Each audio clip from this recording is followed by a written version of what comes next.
Guyyaa har'aa hotel international Lilliitti fiilmii Soolanii eebbisiisaatii turre. Fiilmii Soolanii akkamittiin eegaa turte ati?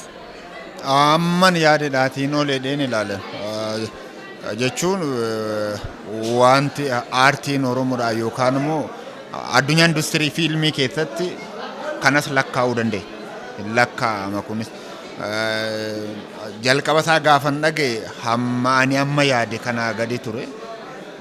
Garuu akkaan amma ilaaletti sadarkaa industirii fiilmii Oromoo keessaati warra lakkoofsa keessa jiran keessaa tokko jedheen ilaala. Akkas. Keessattuu fiilmii Soolanii keessatti akkamiin akka jaallatte minaaf ibsi? Daayireektericha utuun ajaa'ibsiifatin hin darbu. Kaameraamaaniin isaanii muuxannoos qaba waan ta'eef nama guddaa.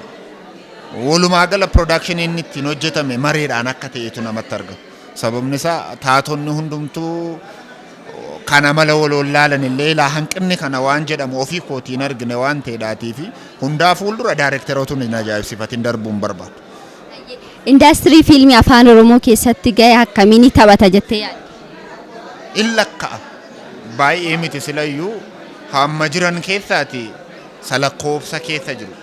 Kanaafiyyuu sadarkaa industirii fiilmii Oromoo keessatti haguman beekun jedhu. Hamminaa galee wanta nuti lakkaa'annuudha jedheetan ni yaada. Akkas. Galatoomii guddaa. Galatan nabinaa ulfaadha.